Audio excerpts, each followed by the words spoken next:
a homeless guy in a purple suit, a jungle ruled by a queen, and a villain who might just be the world's creepiest therapist. Welcome to the Maxx, the 90s show that mixed the superhero, surreal dreams, and a whole lot of trauma. And today we're peeling back the layers of this cult classic, where reality, fantasy, and a bunch of little creatures collide. Time to get weird, and if you're into it, let's do it! Hi, my name is Yuna, and I talk about movies, series, documentaries, and everything in between. The Maxx first aired on MTV in 1995. Based on Sam Keith's comic series, it's a wild-bending journey through the life of Maxx, a homeless man that flips between two realities, and Julie Winters, his reluctant protector and friend. The blurred line between fantasy and reality, and finding strength in the strangest places. So just to let you know, Voice will not be joining us today. I got tired of her after her prank on Beetlejuice, if you remember our last video, and I tied her up in my closet. For those of you who are new, this is a joke. Okay. Anyways, moving on with our video. Let's take a deeper dive into our series characters. Now, the very first character that I want to get into, of course, is the Maxx, the purple-clad anti-hero that we all love. Or at least, he tries to be. By day, he is a homeless guy living in a cardboard box in the city. But by night, or more accurately so, by subconscious, he becomes a very powerful warrior in the outback. The outback, what is that you say? Well, thank you for asking. It is a world that he seems to be able to move from back and forth. This dreamlike world where it is ruled by a jungle queen. And this dual existence is not just confusing him, but it is actually a metaphor for his trauma. Maxx's outback is actually his escape, his safe place, if you will. The place where he doesn't feel helpless, where he is not just a lost man in a world, but actually somebody powerful. And isn't this so relatable nowadays? We all know the Lulu is the Salulu. We all have those times in our lives where we project ourselves in something that we either want to be, or where we would like to be, or what we think we should be. And sometimes just spends way too much time in that imaginary world. But you will understand why he does this, because Maxx's journey throughout the series is about discovering that even if you can't fully escape your pain, you can learn to cope. The real world might be tough, but even heroes with mismatched spandex can find meaning and make a difference. And that, ladies and gentlemen, is the Maxx. Now let's move on to our second biggest character for this TV series, which would be Julie Winters, the social worker. So Julie Winters is in fact Maxx's social worker, and accidentally also she is his protector, as he is hers in some other ways. It's very confusing, guys. You gotta keep up with it. So let me tell you this. Okay, I'm gonna go deeper into it, but understand that this series is actually quite complicated, and I will not actually give you any spoilers, but I will give you great insight into the world of the Maxx so that you further can understand it. Once you've decided to watch it, please watch it. So like I was saying, Julie's got issues, like serious issues as it turns out. The outback that Maxx actually keeps going in and out of the dream state is actually coming from Julie's mind. Her trauma actually shaped this weird, strange place, and Maxx is actually her manifestation for the need of safety. Does that sound confusing to you? Yeah, well, that's the 90s for you. Very edgy, very on the cups, and where animated shows make no sense. Think of Ren and Stimpy, think of Chicken and Cow. There was no sense to be made. They were just cartoons. But this one is smarter, okay? Believe me. Alright, so Julie is that girl. Julie is your friend. Julie is the friend that helps you get your life together, but when you look at hers, you're like, girl, you need some help? Have you eaten today? Like, she's one of those girls. You've had those people. They've had a heart of gold. They help you to tell you shit straight up, but they do not, they stink. They don't take care of themselves. They eat bullshit food. You've known these people. These people exist. This is Julie. But of course, the Outback version of herself is a way cooler version. She is the Leopard Queen. You heard it right, the Leopard Queen. And she's all that in a bag of chips, my honeys. She's a fierce ruler, confident and untamed. Meanwhile, in the real world, she tries the hardest to deal with her own trauma by actually burying it under layers of denials and busy work and scantily clad wear. Which I love, by the way. I like her style. I don't care what you say. I like it. Her journey, her character arc, is that over the course of the series, Julie actually begins to face her trauma, particularly the dark events of her past that she's tried to block out. She actually learns that ignoring her pain does not make it go away, and instead it created an entire world that is very much out there, and that eventually she couldn't even control. Her journey is about embracing her vulnerability, being okay with what happened to her. And that is including acknowledging her own mistakes, which is not easy to do for anybody, her as well as us, I would say. Now, moving on to Mr. Gone. Mr. Gone is actually the villain of this series. But he is a villain with layers. He's a villain that actually wants good things for you. He just says it in very mean ways. At first, when you meet Mr. Gone, you think, oh, that's just a normal creepy guy. He's actually very manipulative and just knows way too much about the Outback for some weird reason, and sends terrifying little creatures called the Izzes to attack our heroes, which are Maxx and Julie. But he's actually deeply connected to both Julie and Maxx, and also the Outback. He actually knows the truth about Julie and Maxx. Truth that Julie and Maxx have to actually hear and face. But in a classic villain fashion, he just says and shows these things in the most horrible, deeply hurtful ways, which does not always make sense. It does, essentially, when you understand, but it takes a few tries. It took me a few viewings before I understood this series, honestly, and it takes a mature mind, and yeah, I think most people would give up very quickly, but if you were to look beyond what it is, it's really an amazing series. Trust, guys, it really is. Think about it like this. Mr. Gone is like the creepy uncle that you invite at the barbecue that just makes everybody uncomfortable. That's him. He could be dangerous, you know, and he says things that he should not be saying, and he hurts people's feelings, but at the end of the day, you know he's right, which hurts.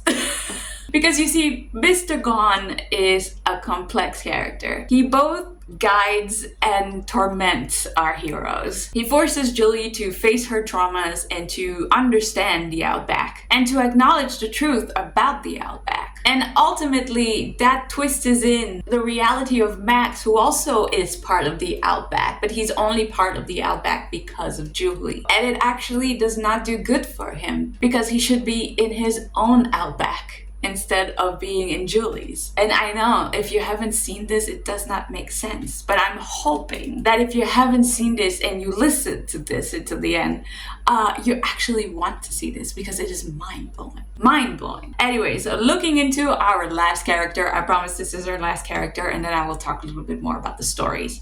But you need to know the things that I'm saying about the characters in order for you to understand what's happening in the series, right? You know, yeah, like I said, these are not spoilers. These are things to help you understand if or when you decide to watch this series. Please watch the series. I don't know how many times. Take a shot every time I say that. Maybe don't. Sarah is our last character. Now, Sarah, it's more of the outsider looking in type of thing. Understand that in this comic book TV series thing, it is mostly focused on the first few albums of the comic strip, which is focused on the story of Julie Winters and Maxx.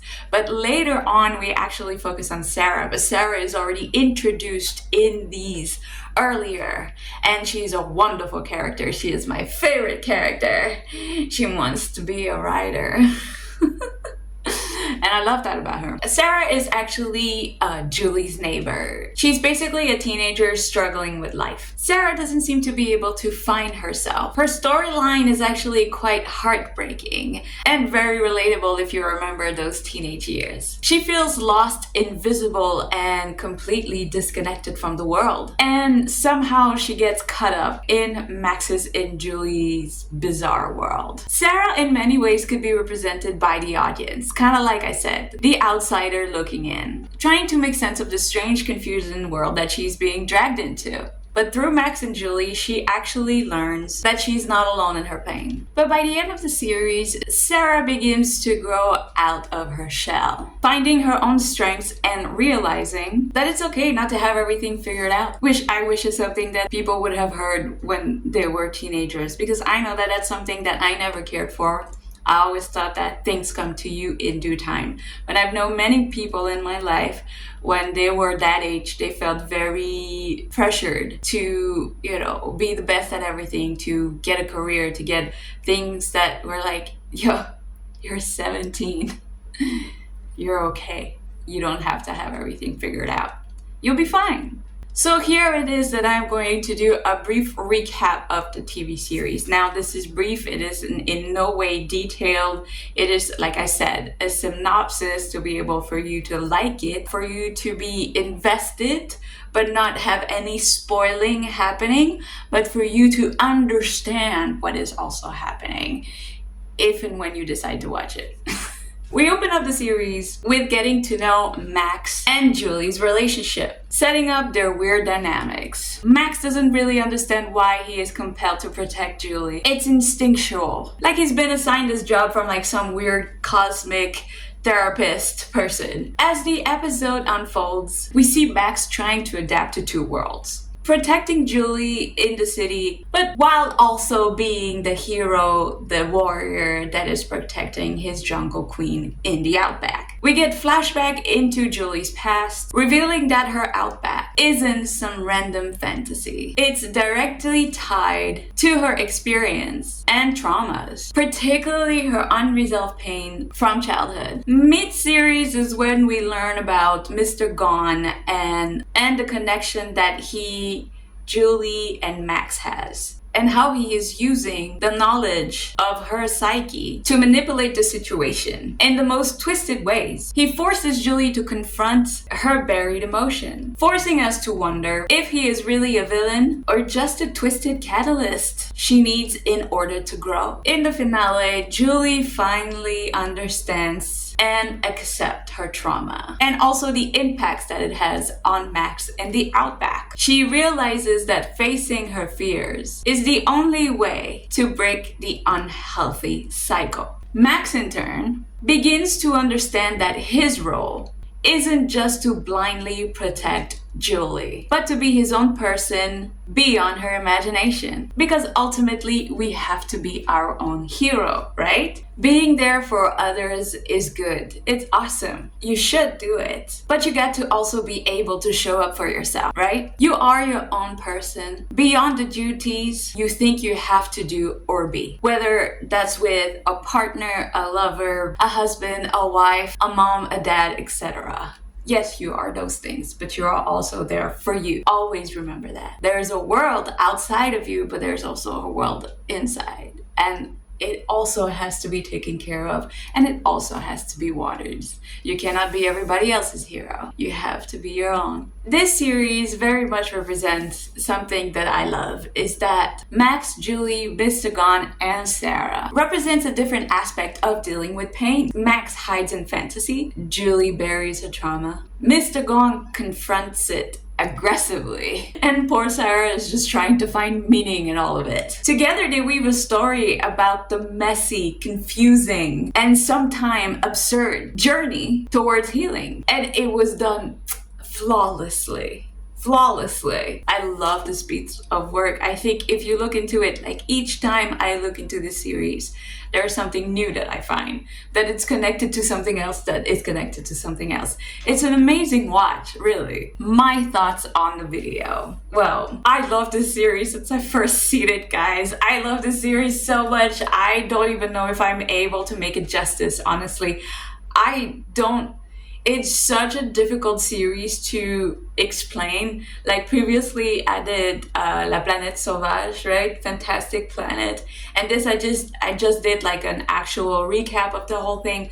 But in this I just didn't feel or knew how to actually do a recap of the series because it was just so out there. And then I thought to maybe explain the main plots in hopes that you will go and watch it because it is that good. It's so good. It's so good. And of course this came into my life in a time of struggle. And it was so telling that all these characters had to deal with hurt at the same time I was dealing with hurt. And it blew my mind, the aspect and concept of how different those things are, how people take hurt differently, how you see things differently, how I see things differently. And like we always say, there are three ways of looking at things. There's my perception, your perception, and the truth. And all of these things can be true to us, you know? It depends on how open that you're willing to see other people's perception. Those things are just blew my mind, I swear, blew my mind. And also that all these concepts were accepting of actual mental health. And that this is something that came out in the 90s. And this is talking about how, mental health is perceived. Of course, it's not plainly said that way, but it is, which was so ahead of its time. And it's crazy. The more you watch it, the more you understand things that you couldn't understand before. And it's amazing. And also you have to be able to appreciate Sam's Keith work. The outwork is like, and I know I said that for Planète Sauvage as well, but like, think of it like this. It's like Salvador Dali and a bunch of comic book artists were locked in a room with a bunch of paint with no sleep. That's what I equal it to, but it's so cool. It's surreal, it's exaggerated, full of dark shadows and distorted anatomy. Not correct, but so cool. The Maxx is about facing our reality, our own outback, no matter how frightening it could be. It's about knowing that even though we all have scars, we all carry baggage, we can all be heroes of our own story as well as others, as well as being able to be a villain. So watch out for that one. But accept that fact. Accept that you are all of these things at once. You are a hero, you're a villain, and you're a victim. And that's okay. But have you ever seen the Maxx series? And if not, was I able to convince you to go watch it? Please go watch it. I know I said that like 3 times in this thing, but like, please go watch it. Also, this is not for kids, okay? Don't think that because this is a cartoon, this is okay for kids to watch. It is not for kids. And if you are wondering, there's actually about 13 episodes that's about 10 minutes each. So you can watch the whole season in about 2.5 hours, which is, again, do it if you can. If you cannot, 10 minutes goes by so fast, you'll have fun. You'll want to watch the rest. I believe me, you will want to watch this. It is so fun. It is so cool. And it is extremely underrated. But anyways, that is it for me today. Thank you so much for watching. Thank you so much for being here. I hope you have a great day. And I'll see you guys next week. Bye.